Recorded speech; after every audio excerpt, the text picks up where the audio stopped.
Hello friends, welcome back my YouTube channel MS Maths. In this video, we are going to discuss about the partial differential equation. Partial differential equation में हम बात कर रहे हैं इस topic में classification of second order partial differential equation and consider the second order partial differential equation with two independent variable x and y. यहाँ पे x and y दो इंडिपेंडेंट वेरिएबल्स हैं हमारे हमको यहाँ पे second order partial differential equation with in like ये हम कह सकते हैं फंक्शन ऑफ टू वेरिएबल में दो इंडिपेंडेंट वेरिएबल से जो second order partial differential equation बनती है उसके सॉल्यूशन के बारे में और उसके क्लासिफिकेशन के बारे में हम यहाँ पर समझने की कोशिश करेंगे. A is function of x and y and uxx it is the derivative of x, double derivative or double partial derivative with respect to x. B of xy uxy plus c of xy uyy plus d of xy ux plus e of xy uy plus f of xy u is equals to z of xy. Basically ये format है इसका, ये form है जहाँ पे ये जो particular यहाँ पे फॉर्म आप देख रहे हैं, ये जो तीन टर्म की जो फॉर्म है that is known as principal part. ये जो प्रिंसिपल पार्ट है, इस प्रिंसिपल पार्ट के बेसिस पे हम इसके क्लासिफिकेशन की बात करेंगे. इसको यहाँ पर हम कहते हैं प्रिंसिपल पार्ट. प्रिंसिपल पार्ट के बेसिस पे हम इसके क्लासिफिकेशन की बात करेंगे. Here g of x y not vanishes simultaneously at the and to assume that a b c d f are the continuous in the domain D. Right hand side जो है वो यहाँ पर वेनिस नहीं हो रही, इट मीन जीरो नहीं हो रही, ऐसा कंसिडर नहीं करेंगे. एंड यहाँ पर ऐसा हम यहाँ पर कंसिडर करेंगे कि ये जीरो नहीं हो रही है. जितने भी फंक्शंस है these all functions see these are continuous within the given domain.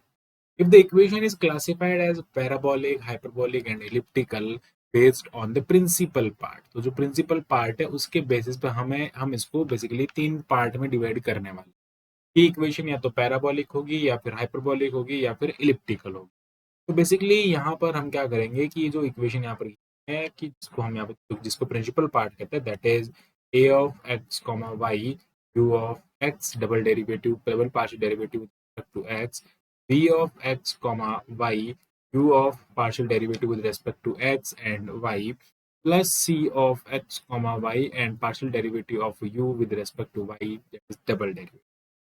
Here a is the coefficient of u of xx, b is the coefficient of u of xy, c is coefficient of u of yy, uyy basically. तो यहाँ पर हम एक symmetric matrix बनाएंगे and that is m और यहाँ पर हम a की वैल्यू लिखेंगे और यहाँ पर हम c की वैल्यू लिखेंगे c. और क्या करेंगे यहाँ पर b का हाफ करके उसको यहाँ पर लिखेंगे और ये एक सिमेट्रिक मैट्रिक्स बनेगा. It is nothing but symmetric matrix. ये एक आपको सिमेट्रिक मैट्रिक्स देखने को मिलेगा. इस मैट्रिक्स के आइगन वैल्यूज हम फाइंड करेंगे. Lambda 1 and lambda 2 are two eigenvalues. Eigenvalue का जो सम होता है that is nothing but trace और sum of diagonal element. Okay, और जो मल्टीप्लिकेशन होता है that is basically determinant is ac minus b square by 4 and here is a condition that minus b square और यहाँ पे इसको सिंप्लीफाई करेंगे तो will get 4ac minus b square upon 4 और उससे हमने यहाँ पे इसको लिख दिया है minus of b square minus 4ac by 4. अब इसमें ये जो टर्म न्यूमरेटर का जो टर्म है इस न्यूमरेटर के टर्म को हमने यहाँ पर डेल्टा कंसिडर किया. It is nothing but delta. If delta is this b square minus 4ac then delta greater than, अगर डेल्टा ग्रेटर देन हुआ तो सेकंड ऑर्डर की जो पार्शियल डिफरेंशियल इक्वेशन थी इसको हम यहाँ पर हाइपरबोलिक पार्शियल डिफरेंशियल कहेंगे. If delta is less than 0 then it is elliptical partial differential equation and if delta is equals to delta is equals to 0 then it is parabolic partial differential equation of the second order. ये यहाँ पर इसके delta की value यानी कि roots की value और उससे बनने वाले इस कंडीशन की बेसिस पे हमने यहाँ पर डिफाइन किया. नाउ द थिंग इज कि हमारे पास में एक तो फॉर्म ये होता है like one form is the case number 1 and case number 2 में हमारे पास में जो वैल्यू आती है उस केस में अंदर क्या होता है. ये तो हो गया फिक्स फॉर्म. अब अगर आपके पास में यहाँ पर function of like two independent variables के साथ में अगर यहाँ पर ये था दो इंडिपेंडेंट ना, अब हम यहाँ पर कंसिडर कर रहे हैं, consider a linear second order PD in two independent variable, but वहां पे हम उसको इन कंपोनेंट फॉर्म में लिखेंगे. It means that the summation of I and j is starts from 1 to n, a of I j del 2u over del of xi del of yi plus summation of I equals to 1 to n b of I del u of del of xi plus cu is equals to p. This is the another type of the partial differential equation, and the coefficient the coefficient of principal part, इसमें भी जो principal part है उसके coefficient का भी हम यहाँ पर एक मैट्रिक्स बनाएंगे इन एम. एम जो है वो यहाँ पर हम एक मैट्रिक्स बनाएंगे, and M is nothing but a form of matrix A11 A12 A1n. It is square matrix n cross n. Here is A21 A22 and an. इस टाइप का मैट्रिक्स बनेगा, उसके फिर हम वापस कैरेक्टरिस्टिक रूट्स जो होंगे उनके बेसिस पे उसको हम डिफाइन करेंगे. हाँ, लेट में डिफाइन करने का जो क्राइटेरिया रहेगा वो बता देते हैं. Late λ1 λ2 λ3 and so on λn be the eigenvalues. Since m is real symmetric, is a real and symmetric matrix, अगर ये रियल और सिमेट्रिक मैट्रिक्स है, then all eigenvalues will be real. ये इसकी सिमेट्रिक मैट्रिक्स की प्रॉपर्टी हो जाए. If λ1 λ2 and λn they all have same sign, all have same sign, it means minus है तो माइनस रहेंगे सबके, प्लस है तो प्लस रहेंगे. तो हम सीधा कह सकते हैं कि product of eigenvalue is greater than zero. सबका साइन सेम होगा, उसका product greater than zero. Then अगर ऐसा हुआ, इस कंडीशन को अगर फॉलो कर गया, देन द पीडी इज, अगर ऐसा हुआ प्रोडक्ट जो है वो पॉजिटिव है, ग्रेटर देन जीरो है, तो हम उसको कहेंगे elliptical PD. If their product is less than, it means product of eigenvalue less than zero, then the PD is hyperbolic PD. इसको हम क्लासिफाई करेंगे hyperbolic. And if product of eigenvalue is equals to zero, it means one of the eigenvalue, one of the eigenvalue is zero. कोई एक अगर zero हो गई तो वो सबको जीरो बना देगी. then in that case, then the PD is parabolic PD. तो ये हमारे पास में 3 और केस आ गए हैं जिसमें हमने डिस्कस किया है इनके प्रोडक्ट के बारे में. ठीक है, यहाँ पर भी हमने इसके प्रोडक्ट के बारे में ही देखा था. यहाँ पर भी हम जो यहाँ पे डिसीजन ले रहे हैं प्रोडक्ट के बारे में ले रहे हैं, तो जनरलाइज वे में हमने उसको लिख दिया. यहाँ पर हम डेल्टा के बेसिस पे बात कर रहे हैं कि delta is greater than zero then hyperbolic. If delta, यहाँ पर डेल्टा नहीं, eigen product of eigenvalue less than zero है तो हाइपरबोलिक है, अदरवाइज एलिप्टिक. तो this is the classification. And अब हम यहाँ पर कुछ क्वेश्चंस को देख लेते हैं एंड समझने की कोशिश करते हैं हम कैसे इसके थ्रू हम उसको समझ सकते हैं. Now, first question is u of xx plus u of yy plus u z is equals to 0. तो इसकी हमें बतानी है जो यहाँ पर बेसिकली क्लासिफिकेशन टाइप बताना है, किस टाइप की ये यहाँ पर मैट्रिक्स. तो बात करते हैं यहाँ पर सबसे पहले हमारे पास में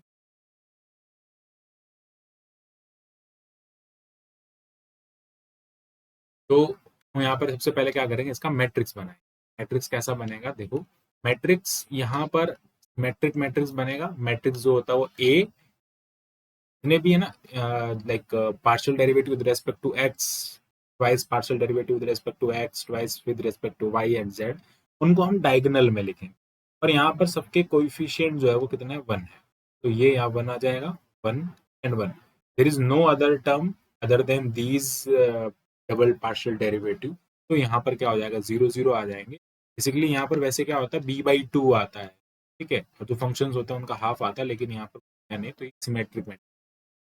अगर मैं इस एम मैट्रिक्स के आइगन वैल्यूज की बात करता हूँ, तो lambda 1 is equals to 1, lambda 2 is equals to 1 and lambda 3 is equals to 1। क्योंकि ये एक डायगोनल मैट्रिक्स है, डायगोनल मैट्रिक्स जो है उसके आइगन वैल्यू की डायगोनल एंट्री ही होती है। अब अगर हमारे पास में देखो ये 3x3 का सिस्टम हमारे पास गिवन है, मैट्रिक्स यहाँ पे बन रही है, so that we can conclude the product of, or we can say that lambda 1 into lambda 2 into 3 is greater than 0, then it is elliptical PD। ये जो PD का क्लासिफिकेशन है, that is now we have second question that if we can consider u of xx plus 2uxy plus uyy plus 2uzz to 0। तो इसका हम अगर बात करते हैं यहाँ पर इसके नेचर के बारे में, इसके ये जो सिस्टम हमें गिवन है इसके बारे में, बेसिकली हमें सबसे पहले इसका मैट्रिक्स बनाना है। मैट्रिक्स कैसे बनेगा, तो m is that matrix and diagonals में हम उन इनकी एंट्रीज, दिस इज 1 1 एंड 2। और बाकी यहाँ पर हम क्या लिखते हैं, b/2, यहाँ पर भी b/2 हो जाएगा। b जो होता है वो इसका कोएफिशिएंट होता है, दैट इज b/2 मींस 1। तो यहाँ पर भी 1 आ जाएगा, बाकी यहाँ पर क्या हो जाएगा, बाकी रेस्ट पोजिशन है उन पे 0 आ जाएगा। नाउ द आइगन वैल्यू, इसको जो आप कैलकुलेट करेंगे, the eigenvalues of matrix m are 2 0 and one of the eigenvalue is 0, lambda 2 is equals to 0, so lambda 1 into lambda 2 into 0, the conclusion। Basically ये अगर 0 के इक्वल है, then the given PD is parabolic. Parabolic PD ये हो जाए, okay. तो basically यहाँ पर इस प्रकार हम क्या कर सकते हैं, इसके क्लासिफिकेशन की बात कर सकते हैं। एंड अगर आपको कोई जनरलाइज क्वेश्चन अगर गिवन है, तो हम किसी भी क्वेश्चन के लिए पर्टिकुलर कंडीशन भी उसके लिए फाइंड कर सकते हैं। फॉर एग्जाम्पल अगर यहाँ पर आपको गिवन है एक question number 3, we can take that x minus Y whole square minus 1 u of x x plus 2 u of x y plus x minus Y whole square 1 u of y y is equal to 0। हम क्या करेंगे, सबसे पहले इसका matrix बनाएंगे। तो matrix बनाने के लिए हमें कोएफिशिएंट को लिखना होगा। बेसिकली ये जनरल फॉर्म है, और जनरल फॉर्म में हम सीधा यहाँ पर वैल्यू पुट करेंगे। तो ये u ऑफ एक्सेस का कोएफिशिएंट है, that is x minus Y whole square minus 1। ये u ऑफ वाई वाई का कोएफिशिएंट है, तो उसको डायगोनल में लिखा जाएगा, तो x minus Y whole square minus. b जो है वो फंक्शन यहाँ पर 2 है, b का हाफ 1 हो जाएगा, सिमेट्रिक मैट्रिक्स है, तो यहाँ पर भी आ जाएगा, this is matrix m, okay. Now जब हम इसको सिंप्लीफाई करेंगे, यहाँ पर डिटर्मिनेंट फाइंड करेंगे, कि हम यहाँ पर इसके आइगन वेक्टर्स की बात करेंगे। इसको पहले डिटर्मिनेंट फाइंड करेंगे, तो that is x i whole square minus lambda, ठीक है। जब आइगन वैल्यू फाइंड करते हैं, क्या करते हैं, कैरेक्टरिस्टिक वैल्यू m माइनस आई से डिटर्मिनेंट, ओके। और यहाँ पर ये हो जाएगा माइनस, तो the lambda will be lambda, और इसका इसका यहाँ पर होल स्क्वायर हो जाएगा, ठीक है। यहाँ से भी लैम्डा माइनस, यहाँ से सेम चीज है यहाँ पर, तो ये हो जाएगा माइनस 1 माइनस, ओके, पर इसका होल स्क्वायर आ जाएगा। तो ये हो जाएगा lambda square minus 2 of X minus Y square minus 1 plus ये हो जाएगा x minus Y whole square minus 1 तो जो सिंप्लीफाई करेंगे तो ये आपको मिलेगा lambda square, okay, lambda square A square plus 2ab plus A. तो अब यहाँ पर जो इसको सिंप्लीफाई करेंगे तो लैम्डा 1 इंटू लैम्डा 2 यहाँ पर यानी कि 2 लैम्डा हमने यहाँ पर कर लिए हैं, तो वो हो जाएगा आपके पास X minus Y whole square minus one minus, यानी कि basically lambda 1 minus lambda 2 is nothing but determinant. ये क्या है? डिटर्मिनेंट है, और इसका डिटर्मिनेंट ये आएगा। डिटर्मिनेंट को हम अगर जीरो के इक्वल पुट कर देते हैं, अभी डिटर्मिनेंट की कंडीशन को फाइंड करते हैं, बेसिकली ये होता है यहाँ पर एक्स का होल स्क्वायर है ना, तो ये हो जाएगा x minus Y whole power plus one minus of 2 X minus Y whole square minus one. Okay, जब हम इसको सिंप्लीफाई करेंगे तो ये हो जाएगा A square plus B square minus of 2ab, 1 से 1 कैंसिल हो जाएगा, there will be X minus Y power 4 minus of 2xy whole square. तो सिंप्लीफाई करेंगे तो we can write as X minus Y whole square, that is basically x minus Y whole square minus. तो इस type से हमारे पास में क्या आ गया, लैम्डा 1 इंटू लैम्डा 2 का वैल्यू आ गया। हम इसके बेसिस पे इसकी नेचर डिसाइड कर सकते हैं, और वो कैसे डिसाइड कर सकते हैं? सबसे पहले अगर हम अलग अलग केसेस की बात करते हैं तो सबसे पहले मैं बात करता हूँ इलिप्टिकल के बारे में। अगर इलिप्टिकल पीडी है, इलिप्टिक का केस है, तो इस केस के अंदर क्या होना चाहिए, lambda 1 lambda 2 greater than zero, यहाँ पे पॉजिटिव होना। अगर ये पॉजिटिव है इसका मतलब क्या हो गया, x minus Y whole square, ये टर्म भी पॉजिटिव होना चाहिए, ये टर्म भी पॉजिटिव होना, minus of 2 it should be greater than zero. ये पूरा टर्म अंदर पॉजिटिव, स्क्वायर का टर्म तो है पॉजिटिव ही रहेगा, ये टर्म पॉजिटिव होना है, x minus Y whole square greater than 2, it means x minus y should be greater than equals to plus minus 2, it means x should be greater than equals to y plus minus √2। ये condition यहाँ पर satisfy होनी चाहिए for elliptical. Now अब अगर हम बात करते हैं इसी के अंदर, और यहाँ पर एक चीज ध्यान रखना, ये ऑलवेज पॉजिटिव रहेगा, ऑलवेज पॉजिटिव। सेकंड केस की हम बात करते हैं यहाँ पर हाइपरबोलिक। तो बेसिकली हाइपरबोलिक पीडी की अगर मैं बात करता हूँ तो उस केस के अंदर क्या होता है, lambda 1 into lambda 2 should be less than zero. तो ये कंडीशन जस्ट क्या हो जाएगी, उल्टी हो जाएगी, तो it mean that x less than y plus minus √2। And third condition क्या होती है, पैराबोला की। तो पैराबोला की कंडीशन के लिए हम क्या जीरो की इक्वल पुट कर देंगे, it means x square minus Y whole square should be equals to zero, और बेसिकली +1 इज जीरो, और सॉरी 2 लिखा है तो 2 हो जाएगा, तो ये हो जाएगा x minus Y whole square equals to 2, और basically can write it is x minus y is equals to √2. So x is equals to plus y plus minus √2. So this will be condition for parabolic. This is for hyperbolic, and for elliptical, hyperbolic and parabolic. ऐसे हम criteria या फिर condition भी हम find कर सकते हैं। I hope आपको पूरा टॉपिक अच्छे से क्लियर हुआ होगा, जिसमें हमने classification of second order PD को डिस्कस करने की कोशिश की है। Thanks for watching my video, keep watching इसी टाइप के फॉर मोर वीडियोस के लिए हमारे चैनल को सब्सक्राइब करें। Thank you.